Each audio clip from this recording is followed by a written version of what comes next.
Você tá com a sua ancestralidade tudo aqui dentro, gritante. Você começa a ouvir aquele tambor tocando aquilo, aquilo começa a florar em você, como você falou. Como que você sabe que você precisa, você é um sambista e você quer dançar? Então, eu falo que esse tambor, esse xamã, eles nos chamam. Eu acho que o samba tem muito de ancestral. Eu geralmente falo que cada escola de samba parece uma... Quando a gente vê aqueles desfiles, parece os grandes reinos africanos. Falar em Zeca da Casa Verde, a gente vai se emocionar muito porque ele era uma grande pessoa, um grande amigo, como fosse parente da gente. Escrevia muito bem ele? Bom compositor? Bom. Poeta? Poeta. Como diz o outro, um poetaço. O poeta, ele tem um olhar diferenciado das coisas, né? Bem diferente da gente. Tanto que tudo essas dificuldades que nós falamos da periferia, do povo do bairro, e o Zeca conseguiu ter um olhar para a Brasilândia maravilhoso, quando ele fala naquele samba que ele fala o sol quando esconde a tardezinha. Você vê, ele viu beleza no lugar.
Falar do final do século XIX para o século XX com a questão do ciclo do café, que traz essa população negra para cá, você está entendendo? Principalmente para São Paulo.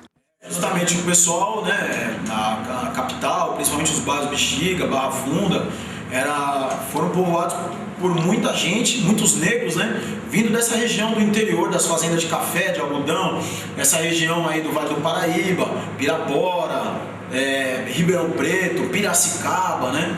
O Tuniquinho Batuqueiro, por exemplo, Geraldo Filme e Zeca da Casa Verde, eles são originários do interior de São Paulo. O meu avô, Zé Maquininha, mexia com congada, né? E a congada é tipo reizado, reinado, essas coisas assim. Boa noite, minha gente. Congada vai começar, louvando São Benedito e o povo do lugar. A Senhora do Rosário foi quem nos permitiu, por isso, canta, meu povo, que o canto sempre existiu. Eu sempre acompanhei meu marido em todas que ele ia, né? As escolas de samba, estava sempre junto, saía na escola, né? Junto com ele. O Zeca da Casa Verde era passista de uma antiga escola de samba chamada Morro das Perdizes, tá certo? Já adolescente, o Zeca participava como passista dessa escola. Então você vai ter uma memória de negros aqui, neste bairro das Perdizes, que hoje é um bairro nobre, né? Ele começou a fazer música depois que a gente casou, né? Começou tudo lá na Grete, no Campos Elísio. Lá que ele cresceu, passou a adolescência. A célula mãe do samba de São Paulo, sem dúvida alguma, é Dionísio Barbosa. Ele começou tudo. mas existem aqueles que fizeram com que essa semente brotasse e virasse que criasse uma raiz, né? E que essa raiz virasse uma árvore com um tronco muito forte, que é o samba paulista, e sem dúvida esse tronco forte chama-se Zeca da Casa Verde. Campos Elíseos foi um grande reduto, né? O Largo da Banana, né?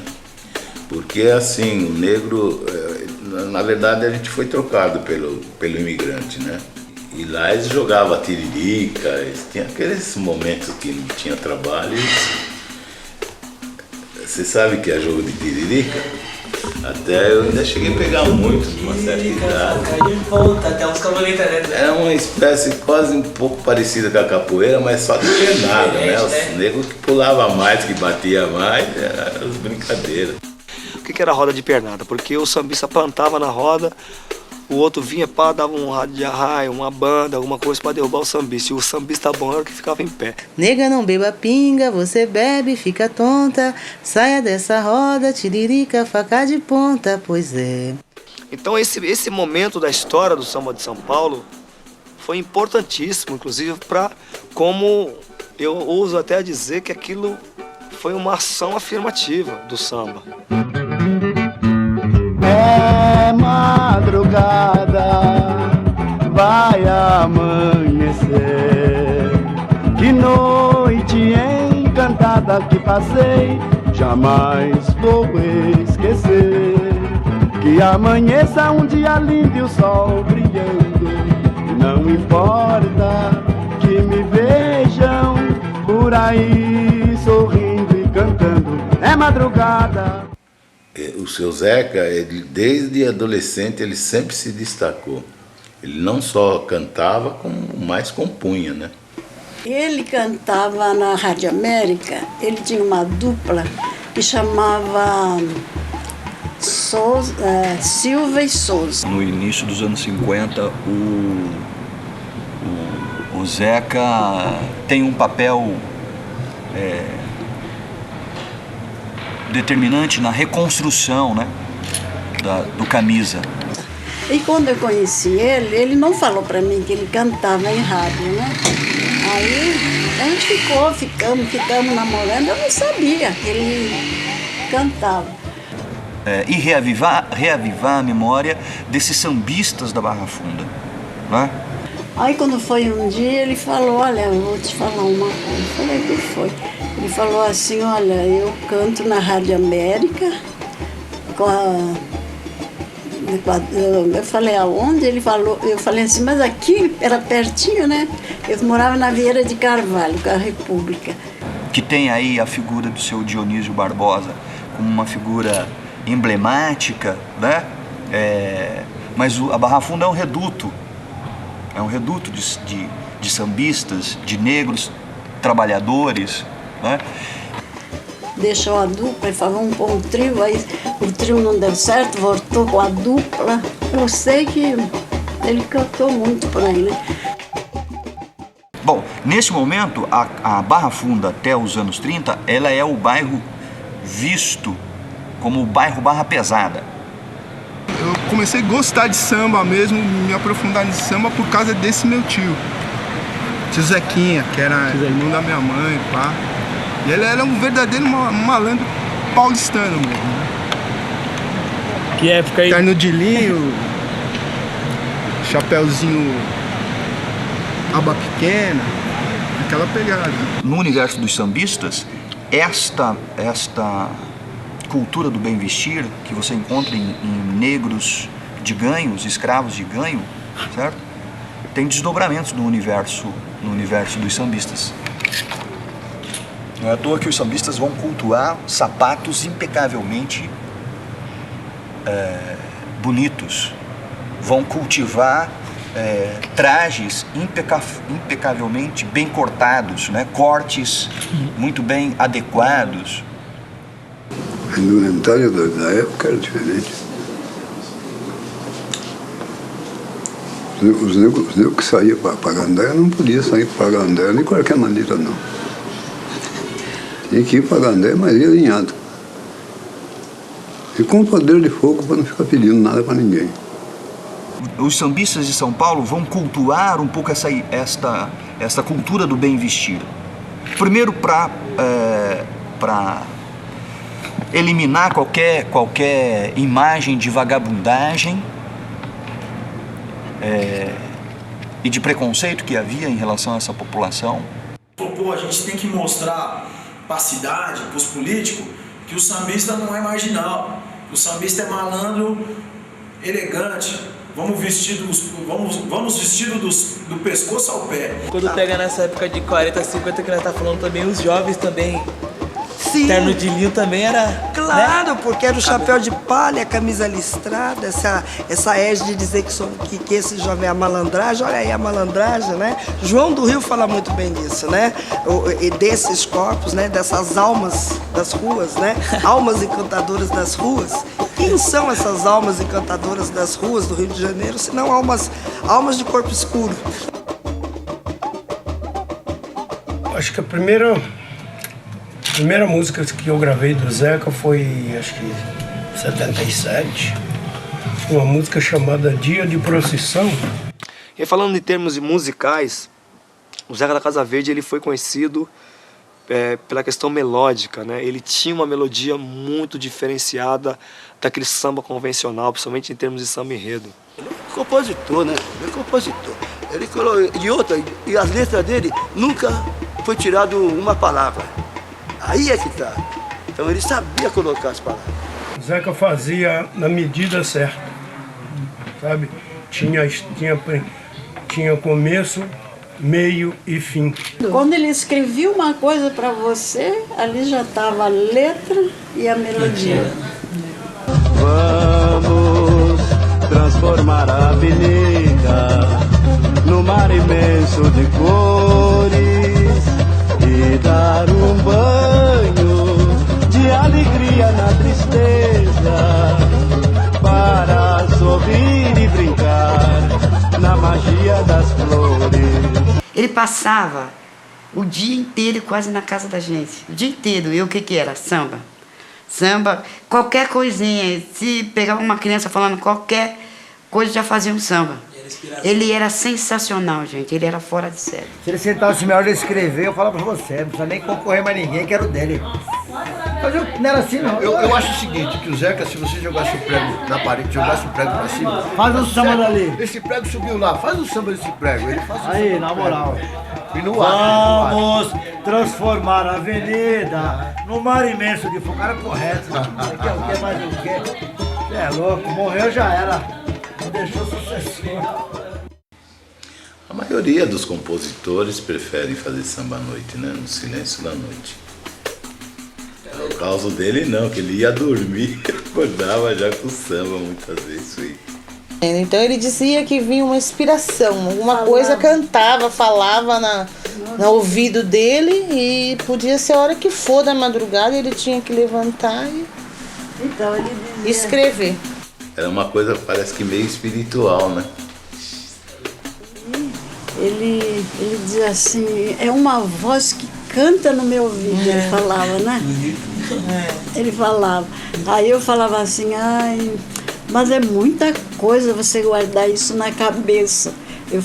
Aí eu falei, ele quer comprar um gravador, né? Eu falei, vou comprar um gravador. O samba de São Paulo vinha do interior, vinha dos terreiros de café. Era o samba batuque, o samba de trabalho, o samba do toco. Eu acredito que você imagina 200, 300 jovens, maioria homens e crianças, de vários lugares, vários países, vários locais da África diferentes, cada um trazendo na sua mente as informações musicais. Eles vinham sem nada. E aí chegar aqui, você ressignificar, você pegar um tronco de uma árvore e fazer um tambor. Sabe? Você pegar um animal e fazer o coro. Você pegar uma frigideira e tirar um som. Tinha frigideira.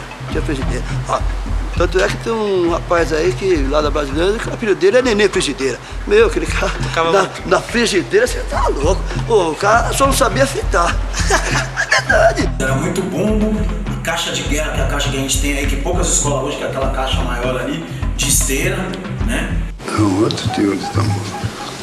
É esse tamborão que toca em fanfarra hoje.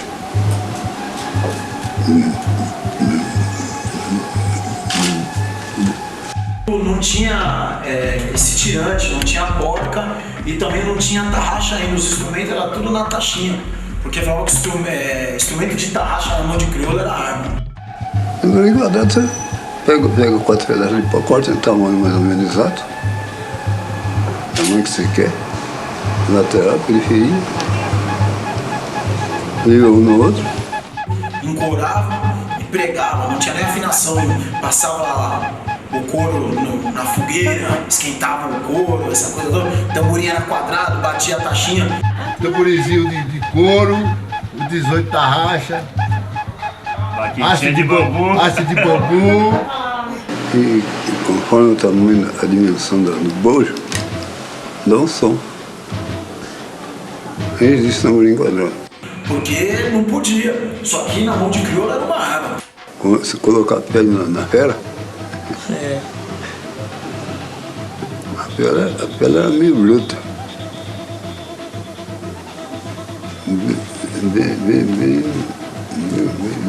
Bem mato mesmo, né? Pegava os bichinhos mesmo, os gatos, era isso mesmo? Não tinha outro coitado do gato que sofria. A gente esfolava os bichanos, eu e o Zeca, esfolava os bichaninhos lá e tava lá empachando o tambor. Zeca da Casa Verde, meu parceiro de sempre, sabe? Em samba desde criança que a gente tá junto. Porque pra gente montar um morro na Casa Verde, a gente roubava lata de lixo. Meu pai fazia armadilha, matava gato para tirar o couro do tamborim. Hoje em dia eu não sei mais, mas eu sei encorar. Eu sei fazer instrumento, que meu pai fazia os instrumentos. Ele vai ser uma pessoa importante para o Morro da Casa Verde, não é? No final dos anos 60. O primeiro samba enredo que a escola levou para a avenida foi do Zeca da Casa Verde. E o primeiro samba que ele fez pra gente é A Moça na Janela. Ela olha a moça na janela. Sabe, eu fiquei olhando ela assim, eu falei, nossa. E ela realmente é uma mulher muito bonita. Ela é muito bonita. Que lindo é o sorriso dela. Eu sambando de olho nela pra dar uma rosa amarela. Boa noite, simpatia, seu sorriso é genial. Queira aceitar essa rosa, lembrança de carnaval. Laiá, laiá, laiá. Isso que é interessante a gente pensar aqui, estes sambistas, o Geraldo, o Zeca da Casa Verde, o Toniquinho, eles exploram outras linguagens que não só a linguagem da música, né? A linguagem do teatro. O Zeca experimentou a arte da interpretação, né? De ser ator, vai participar de peças escritas por Plínio Marcos, né?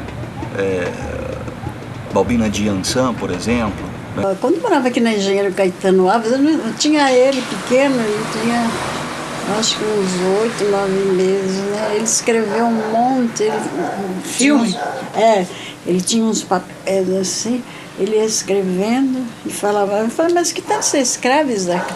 Estou fazendo um filme aqui, você vai ver. Aí eu falei assim, você tem tanta ilusão na cabeça? Ele falou, não, eu vou fazer. Mas depois ali onde a gente morava, dava enchente, né? Deu a enchente, ó, levou tudo o filme. Porque acho que a primeira peça que o Plínio fez com o papai foi o Na Vara na Cara, né? Não lembro. Acho que sim. Legal. Um sucessaço. Depois teve a Barrela, Barrela, né? Jesus Homem. Isso. Mas a primeira acho que foi, eu acho que foi Na Vara na Cara. Na Vara na Cara é sucesso até hoje. Na Vara na Cara é sucesso até hoje. Nesse show conto histórias quebradas do mundaréu, lá de onde o vento encosta o lixo e as pragas botam os ovos, as transas dos estreitos, escamosos e esquisitos caminhos do roçado com Deus. E o som da pesada é feito pelo Geraldão, pelo Zeca da Casa Verde e pelo Tuniquinho. Portanto, são homens que circulam por diversos espaços, circulam por diversas linguagens artísticas. e vão configurando aquilo que eu chamei na minha pesquisa de pequenas Áfricas. Você percebe que com o crescimento da cidade de São Paulo, a população negra começa a ser afastada, porque existe toda uma ordem elitista de se pensar um centro com padrões europeus. E que projetam uma espécie de modernidade que não passava por essas experiências e memórias e vivências negras, esses negros, eles continuam desobedecendo um pouco esses projetos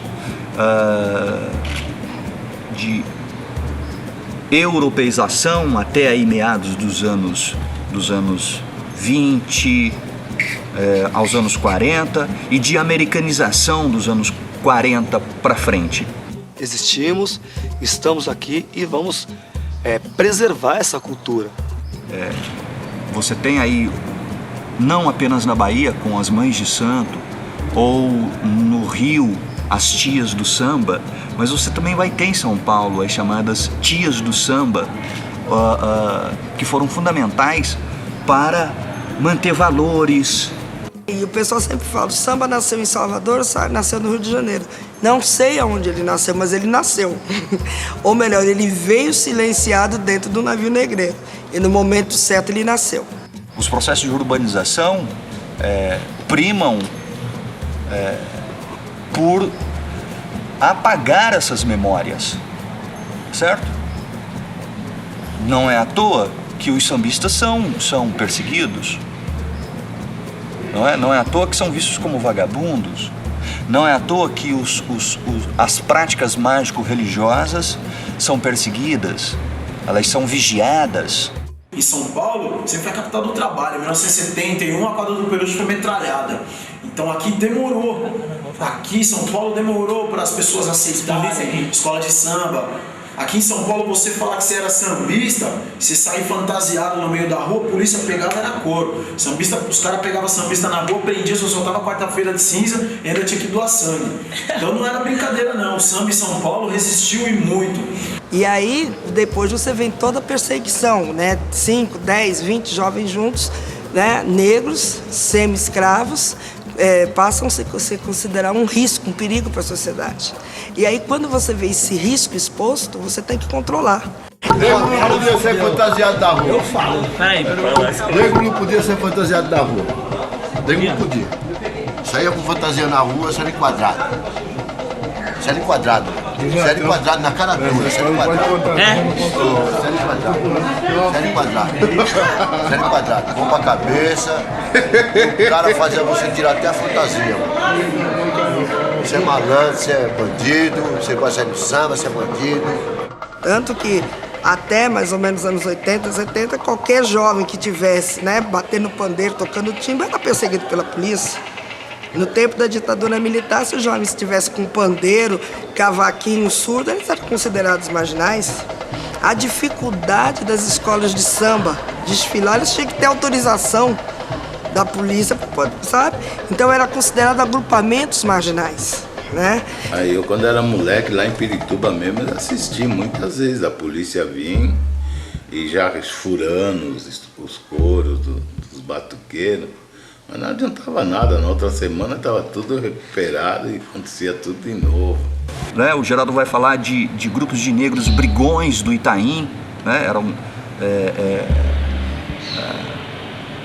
negros que não admitiam qualquer desrespeito. Tinha os valentes, né? Como eu estava falando, Pato Nágua, Gilberto Bonga, do Peruche, né? Bifinha, do Camisa Verde, Hélio Bagunça, do Camisa Verde, falecido. Conheci também. O Pé, na época do Vai Vai, né? Corria com instrumento na rua direita, jogava os instrumentos na polícia. Porque os caras faziam, não era brincadeira, era uma repressão realmente, né? Os caras chegavam furando o couro e não queriam nem saber. Aí a polícia vinha e mandava parar. Tinha hora que se invocava, furava o surdo. Eu já queria brigar com a polícia. Queria brigar mesmo. Eu acho que inúmeros sambistas de São Paulo sofreram a perseguição policial. E sofreram duramente, justamente por isso, de se relacionar o samba, né, com o marginal, com o vagabundo, com o desocupado, né? E quantos não foram presos por vadiagem? Quantos não apanharam no interior das delegacias? Quantos não foram torturados por conta disso? Né? Por conta que estavam apenas com a sua manifestação cultural.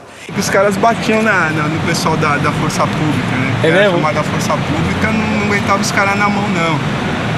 Então eu acho que foi por causa disso que a polícia acho que se militarizou e começou a andar armado, né? Você ia na mão com os caras? Na mão? As armas e tudo. Do jeito que eles quisessem, tinha pra eles. Antigamente a gente fazia uma feijoada com um pé de galinha. Um pé de galinha dava uma feijoada. Todo mundo brigava ali. Quem deixasse a carne no caminho saía no prejuízo. Né? E esta tensão com a instituição policial sempre foi algo presente na história do samba. Pato, por exemplo, valente Pato não. Tinha coragem, sabia brigar. E era rápido. Pegar ele na mão era difícil, nas armas era mais difícil ainda. É muito difícil, então o Pato tornou-se homem de liso. Ele tomava conta da bandinha do Corinthians, não tinha Gaviões da Fiel ainda. E ele que arrumava os instrumentos, era roupeiro do Corinthians, né? E virou apitador do bye-bye. Porque quem era diretor de bateria, era apitador em São Paulo, tinha que ser valente. Então o Pato tinha todos os requisitos, tocava bem, tinha um bom ouvido e era valente pra caramba. Então ninguém afrontava o Pato. E essa rapaziada tinha muita patroa, né? Então ele arrumou uma nega lá pro lado de Suzano, né? E apareceu boiando no córrego lá, né? Pode ter sido uma das vítimas do Esquadrão da Morte.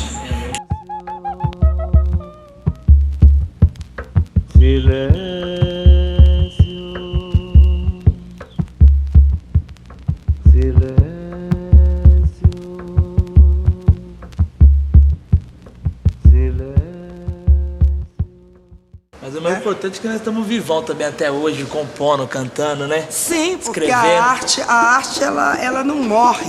Essa capacidade da arte dos jovens negros, ela não morre, ela é ancestral. Você tem aqueles que te antecedem e você continua vivendo pelos braços, pelos olhos, pela capacidade de criação daqueles que te antecederam, né? Você é os olhos dos olhos dos olhos, né? Daqueles que te olham. Os caras costumam dizer que o samba dele era... As melodias eram muito fortes, mas eram sambas fáceis, de refrão fácil. E hoje em dia, com todo o respeito que eu tinha a todos os compositores, pra juntar o Zeca tinha que juntar pelo menos 20, a cabeça dele que ele é Não, é pouco, é pouco. Porque tem um menino aqui novo também, o Aquiles, que ganhou os últimos 3 sambas da escola, inclusive o que foi campeão em 2010. Ele diz que ele acompanha a linha do Zeca, mas a inspiração maior dele é o Royce. Então dá pra ver que tipo, é um negócio que vem passando, né? Você tem o dom da poesia, o cara sabe escrever, meu, não adianta, meu. Hoje em dia tem 15 compositores, meu, o bagulho sai meia boca, porque os caras querem pegar patrocínio, né? O Zeca é o seguinte, meu, se ele sentasse melhor de escrever, eu falo pra você, não precisa nem concorrer mais ninguém, que era o dele. Na avenida era, e não tinha nada disso não, gente, que você tinha carrinho, que ia empurrando, tinha aqui no chão, segurando o microfone e cantando. Naquela época não tinha isso, na avenida. Qualquer lugar que a gente ia era o seu Zeca que ia. Não tinha, e ele cantava, não tinha segunda nem terceira, era só ele. Zeca definiu dele, sozinho, um som precário. Na música tem muito mais recursos hoje em dia, né? 4 microfone, não, aquele somzinho baixinho ali e tal. Então ele ia ali para dar o recadinho dele, pá, Zeca ganhou. Tem um samba que não é samba enredo, que eu adoro de paixão, do Zeca da Casa Verde. Inclusive, quando faço as minhas apresentações, cantando e contando a história do samba de São Paulo, é óbvio que Zeca da Casa Verde está no meu repertório, que é aquele samba Linda Manhã. O que ficou mais marcado para o senhor dessa passagem dessa história do senhor com o Zeca da Casa Verde? Para mim é a melodia do Zeca, né? Que é uma melodia bonita, diferenciada, inclusive para aquela época, era uma melodia assim que tocava, né? Mas que linda manhã, bom dia, meu dia, acontece que eu estou tão sozinho. 1, 2, 2. 1, 2, 3. Mas que linda manhã. Bom dia, meu dia. Acontece que estou tão sozinho. Vou procurar por aí, Maria. Mas que linda manhã. Bom dia, meu dia. Acontece que estou tão sozinho. Vou procurar por aí, Maria. Quem tem o seu amor, faça tudo pra não perder. Só eu sei quanto tenho sofrido e não posso esquecer. Não é brincadeira, não. Tristeza embora não vai. Quero cantar, não consigo. Soluço não deixa logo peito mas que linda manhã. Bom dia, meu dia. Acontece que estou tão sozinho. Vou procurar por aí, Maria. Vou procurar por aí, Maria. Vou procurar por aí, Maria. Vou procurar por aí, Mas eu vou falar pra você, viu, Kiko? Dá uma saudade dessas paradas aí, porque comunidade, assim, a gente sente que não tá mais junto, né? Hoje em dia a nossa comunidade é meio esquisita, né, mano? É, minha família. Você vê que é uns caras meio estranhos, né? Uns molecados aí que até nem samba gosta, né? Você gosta de colar de quarta-feira pra ficar vendo a mina rebolar, as gostosas e pá, mas isso não é rosa de ouro, não. Nós já pegamos, vai ficar bom, irmão. Aí os Basílios falaram assim, não, o Zeca vai ser nosso, o Zeca é muito bom. Eles falavam, né? Aí, de repente, aí o Zeca, justamente no ano que ele fez pro Morro, ele fez pro Rosa, né? Aí o Mug falava no serviço, puta, tem um cara no Rosa lá, ele fez um samba, irmão. Nossa senhora, coisa mais linda e tal. Eu falei, mas o cara é bom. Ele falou, nossa, o cara é bom pra caramba e tal, não sei o que. Bom, Porque o grande sucesso do Zeca foi todo lá na Vila Brasilândia. A Rosa de Ouro lá era outra coisa. Não era a Rosa de hoje, essa escola grande, mas era uma escola bastante negra. Tinha uma bateria forte, acelerada também. E era moça bonita, dos olhos azuis, encantado, vive cantando tão só, à espera de um namorado. Eita, Minas Gerais, mandou folia de reis, com tanta gente bonita, uai, é festa pra mais de reis. É a mesma coisa de você falar assim, o que o Pelé foi? O Zeca no Rosa foi o Pelé do samba, pra nós foi o Pelé do samba. Ele estava sempre presente, era um homem presente, né? Ele era um. Eu acho que ele era mais Rosa de Ouro do que os próprios. Que o próprio Basílio, os irmãos Basílio, né? Quer dizer, o Rosa de Ouro hoje ele tem pelo menos 90% do Rosa de Ouro que é hoje. Verdade. Tem que erguer uma bandeira pro Zeca, velho. Bandeira não, tem que colocar um busto do lado do seu Eduardo. Você vê, eu até uma vez eu perguntei para ele, mas por quê? Não, por que Zeca da Casa Verde? Por que não Zeca da Rosas de Ouro? Morou sempre na Casa Verde, eu creio que ficou Zeca da Casa Verde, né?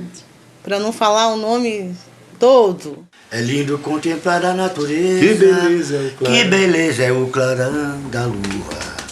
Reparem as estrelas como brilham lá no céu. Por isso nosso tema é rua.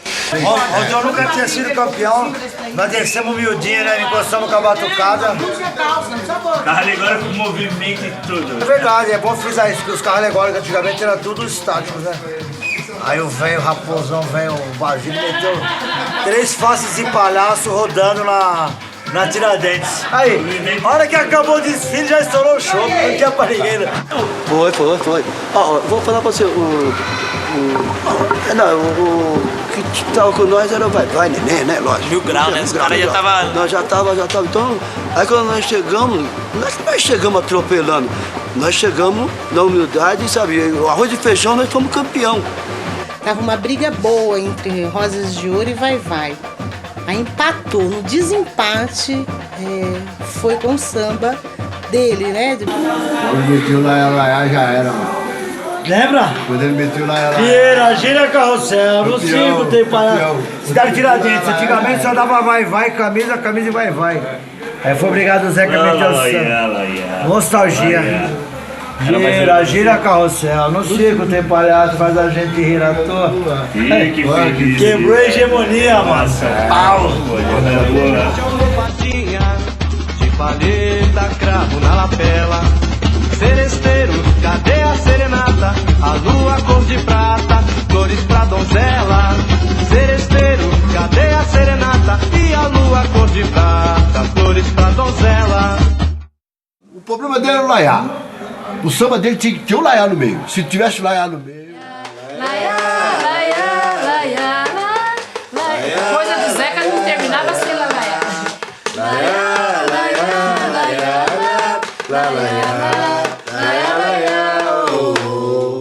A maioria dos sambas dele tinha um Laiá. Tinha. Laiá. Acho que ele achava que enriquecia o refrão, né? Sei lá. Então a gente ficava em cima do Zeca, né? Quando o Zeca chegava pra fazer um samba no próximo ano, Eu falava pra ele. o Mug ficava doido. Ô irmão, ele chegava no serviço. Vem na quadra. Ô, ele cantou o samba novo dele pro ano que vem. Você precisa de ver que coisa louca na caixinha de força. Vinha assim. Ô menino. E aí, Zeca, como é que tá? Ô, tudo bem? E aí, já fez samba, Zeca? Ó.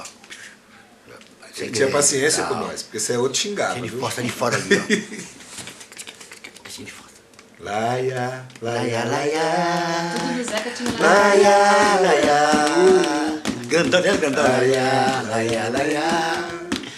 Laia. Olha aí. Aí depois de uns anos, também fui procurar o Zeca para fazer. Aí já estava também já bem comprometido com a saúde. Mas ele foi lá para a vila, lá ele fez 2 sambas. Foi 87 e 88. 87 nós fomos para a avenida com o samba dele. Ainda lá na Tiradentes. E 88 ele não ganhou. Aí quem ganhou foi o Murilão. Não, o Zeca não saiu, ele se afastou. Entendeu? Ele não saiu.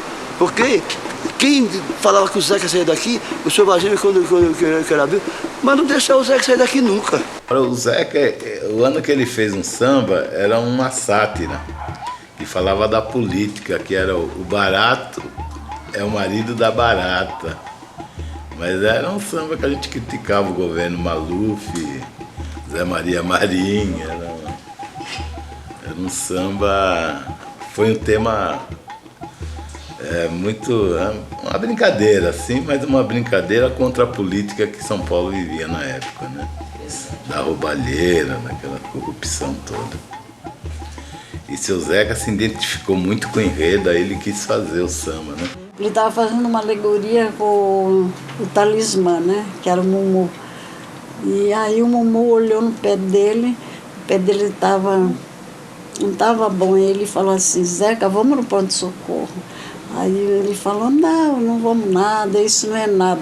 Aí o Mumu falou, vamos, Zeca, vamos, que isso Mumu é o talismã. Aí ele foi. Quando chegou lá, o médico foi ver a diabetes dele, estava altíssima. Aí já amputou os dedos, e ali já metade do pé. Aí lá no hospital mesmo ele fez samba e ganhou, né, Soninha? O Zeca, ele... Nessa época ele já estava doente, eu fui fazendo algumas visitas, a gente saiu algumas vezes para almoçar, depois dessa passagem dele para a escola. E a gente se reunia aí, os velhos lá da minha família que foram criados com ele. E a gente, eu lembro de uns 3 almoços que a gente foi almoçar fora e tal. Mas depois ele foi ficando mais doente. Fiquei triste quando ele chegou aqui, que ele não estava bem, que ele subiu naquele palco ali. Aí, ó, aqui, ó o Zeca aqui e tal, ele estava ali, sentado numa cadeira. Eu só fiquei triste ver ele daquele jeito, eu não gostei. Ele foi pro hospital amputar bem até, né? Foi bem. Foi pra amputar metade do outro pé, não aguentou a cirurgia, não faleceu. Eu queria saber assim, quando ele faleceu, assim, como que foi pra vocês e tal? Então, eu não soube do falecimento do seu Zeca. Quando eu soube, ele já tinha sido sepultado, né? Mas a gente sofreu muito, ficamos muito tristes. Mas a gente não teve uma oportunidade que nem com o seu Nenê. Então, Zeca, aqui vai uma homenagem a você, o samba acho que é do Adoniran Barbosa. Silêncio, é madrugada, o morro da Casa Verde, a raça dorme em paz. Lá embaixo, meus colegas de maloca, quando começa o samba não para mais.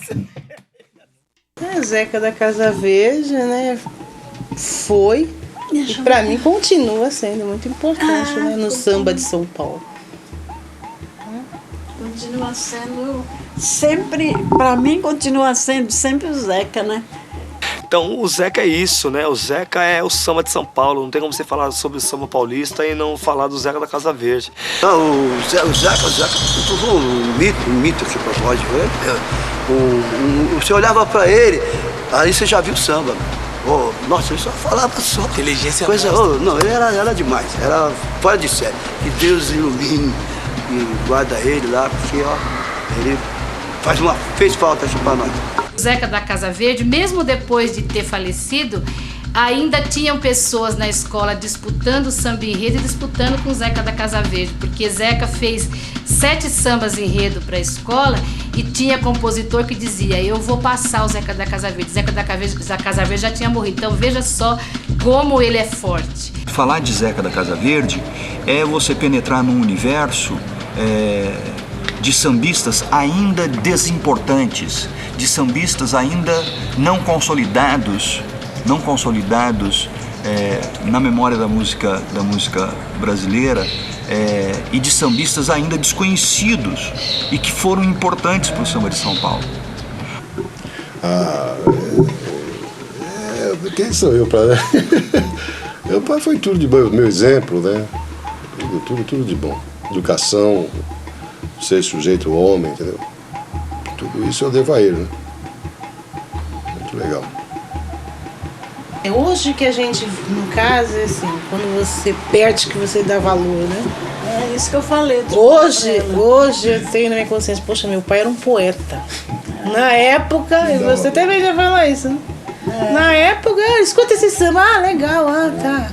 Desfilava cantando samba, é do meu pai, legal. Mas hoje você para pensar, para analisar, você fala, poxa vida, ele era um poeta. Ele era uma pessoa assim que ele não estudou como se devia, né? Como não pôde estudar, mas ele era muito inteligente, escrevia muito bem, sabe?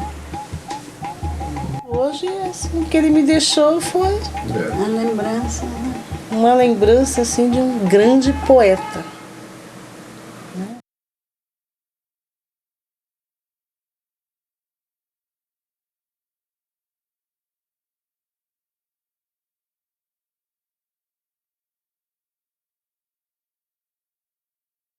Nada de um minuto de silêncio, vamos cantar por aí.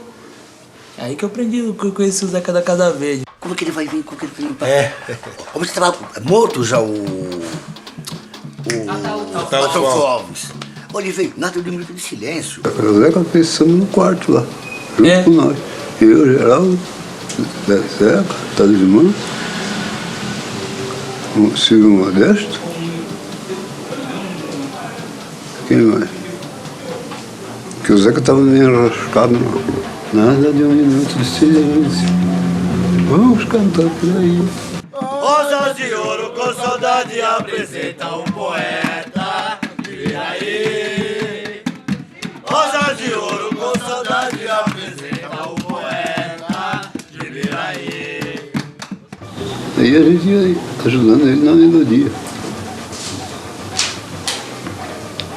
Quer dizer, se for botar na ponta do lápis, o samba é do Zeca e nosso, né? Esse samba foi um divisor de água mesmo. Ele foi um samba que extravasou o universo do samba paulista, né? O samba enredo, né? Mas aqui mesmo marcou mesmo aquela que nós cantamos lá. É o poeta. É o poeta de Miraí. Querendo ou não, é tanto que o homem mais gostava. Tem a ver com isso. isso. Que o idealizador de tudo mais gostava. É aquele tal negócio, pra você ver como é que é. Ó. Ele foi embora e falou assim, ó, vocês vão ver, tá tudo aí. Só falta ele e o poeta de Miraí, que foi ele.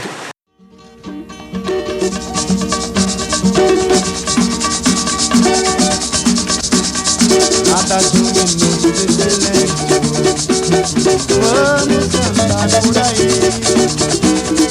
Rosas de ouro com saudade apresenta o poeta de Miraí. Rosas de ouro com saudade apresenta o poeta de Miraí. É Ataúfo Alves, saudoso compositor. Sua voz emudeceu, mas cantaremos em seu louvor. Leva meu samba neste colorido sem igual, numa cadência de bamba, recordando o poeta imortal.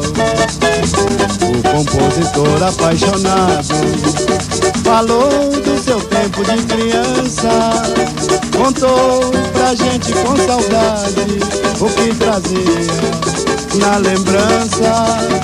Agora descansa em paz, Amélia diz ainda que te ama. Só assim compreendemos que morre o homem, fica a fama.